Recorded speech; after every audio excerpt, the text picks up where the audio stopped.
రాష్ట్ర వ్యాప్తంగా 27,000 స్కూళ్లను తీసుకొచ్చి 4,000 స్కూళ్లకు కుదిస్తామనేటువంటి మాటను వెనక్కి తీసుకోవాలని చెప్పి ప్రభుత్వాన్ని మేము డిమాండ్ చేస్తూ ఉన్నాం.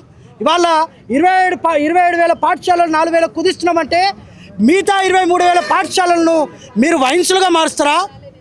ఇవాళ మీరు బెల్ట్ షాపులుగా మారుస్తారా? మీరు ఇవాళ నిరుద్యోగుల హబ్బులుగా మారుస్తారా?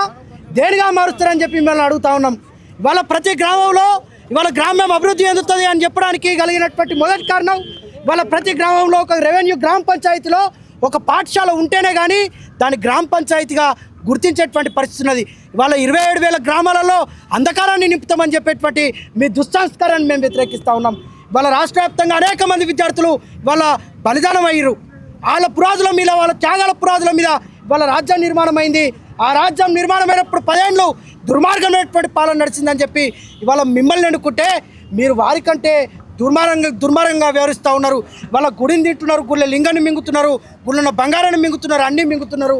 వాళ్ళ వాళ్ళు చేసినటువంటి తప్పిదాలను కప్పించుకోవడానికి వచ్చినామని చెప్పి వాళ్ళ మా మీద మళ్ళీ మీరు సుంకాలుగా వాళ్ళ ఎన్నో ప్రకంపనలు వాళ్ళకి వాళ్ళ మా మీద ఇబ్బందులకు గురి చేస్తూ ఉన్నారు. వాళ్ళ మా లాంటి విద్యార్థులు అనేక మంది వాళ్ళ గ్రాడ్యుయేషన్ పూర్తయి పోస్ట్ గ్రాడ్యుయేషన్ పూర్తయిందంటే దానికి బేసిక్ మా గ్రామాలలో ఉన్నటువంటి జెడ్పీహెచ్ఎస్, ఎంపీపీఎస్ లాంటి పాఠశాలలే. వాళ్ళ ఆ పాఠశాలను తీస్తామనేటువంటి హక్కు మీకు ఎవరిచ్చారు? వాళ్ళ రైట్ టు ఎడ్యుకేషన్లో భాగంగానే వాళ్ళ ఒక పాఠశాలకు 25 సీట్లు ఇవ్వాల్సినటువంటి బాధ్యత ఉంది. కానీ శ్రీ చైతన్య నారాయణ దగ్గర మీరు ఒక్కొక్క సీటుకు 8,000, 9,000 అని చెప్పి నాడు కవిత తీసుకుంటే ఇవాళ 12,000, 14,000 అని మీరు తీసుకుంటా ఉన్నారు కమిషన్గా.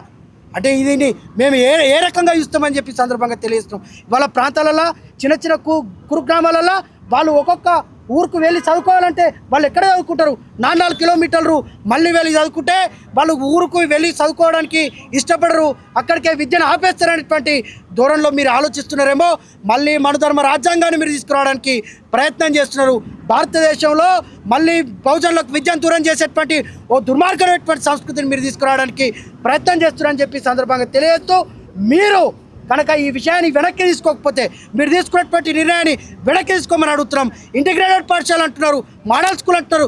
దేనికి మోడలు?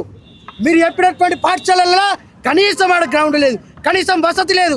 క్లాస్ రూమ్ ఉంటే డార్మెట్ ఉండదు, డార్మెట్ ఉంటే బడిపంతులు ఉన్నాడు, బడిపంతులు ఉంటే చాక్ పీస్ ఉండదు. ఇంతటి దుర్మార్గమైనటువంటి వ్యవస్థ వాళ్ళ పాఠశాలలు నడుస్తూ ఉన్నది. మీరు ఒక్కసారి రూమ్లలోకి వెళ్ళి రండి, మీరు ఏసీ రూమ్లలోకి వెళ్ళి రండి. మీ ఎన్ఎస్సిఐ విద్యార్థులను పోరాటం చేస్తున్నా, ఏబీఐ పోరాటం చేస్తురా? ఇవాళ ఎవరున్నారా స్కూళ్ళల్లో? మీ నాయకుల పిల్లలు ఉన్నారా? ఇవాళ కూలికి నాలికి పోయేటువంటి విద్యార్థులు ఉన్నారు, వాళ్ళ తల్లిదండ్రులు ఉన్నారు. వాళ్ళు వీళ్ళు తిరుగుతున్నారు. ఆడ జెడ్పీహెచ్ఎస్లో మీ నాయకుల పిల్లలు చదువుతురావే? మీ గ్రామ శాఖ అధ్యక్షుడు పిల్లలు కూడా ఆడ చదువుతలేరు.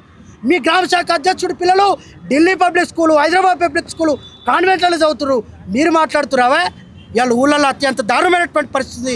ఊళ్ళోకి ఒకసారి తరలి వెళ్ళండి. వాళ్ళ ఊళ్ళల్లో జరుగుతున్నటువంటి విషయాలను పట్ల కూడా మీరు దృష్టి సారించాలి.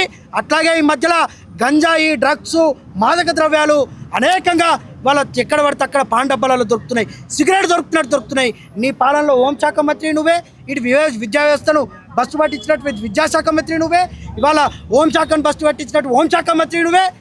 ఎన్ని శాఖలు ఉంచుకుంటాయా? సమర్థవంతమైనటువంటి పాలన కొనసాగించలేనటువంటి దొంగనా కొడుకులంతా కూడా ఇవాళ రాజ్యంలో ఉండి వాళ్ళ దుర్మార్గమైనటువంటి పాలన కొనసాగిస్తూ ఈ రాష్ట్రంలో ఉన్నటువంటి యువతను, అట్లాగే చిన్నపిల్లలను, అందరి భవిష్యత్తును అంధకారంలోకి నెట్టివేసేటువంటి కుట్ర జరుగుతుంది. దీనికి భారతీయ విద్యార్థి మోర్చా దేశవ్యాప్తంగా ఇవాళ ఇప్పటివరకు ఈవీఎంల మీద కొట్లాడినాం, వ్యవస్థ మీద కొట్లాడుతున్నాం.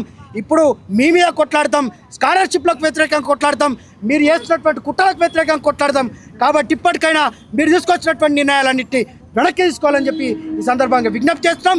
లేని పక్షాన బీవీఎం రాష్ట్ర వ్యాప్తంగా మీ ఎమ్మెల్యేల ఇళ్లను, మీ ఎంపీల ఇళ్లను, మీ గ్రామ శాఖ అధ్యక్షుల ఇళ్లను కూడా ముట్టడిస్తామని చెప్పి, కదలియమని చెప్పి తెలియజేస్తూ సెలవు తీసుకుంటాం.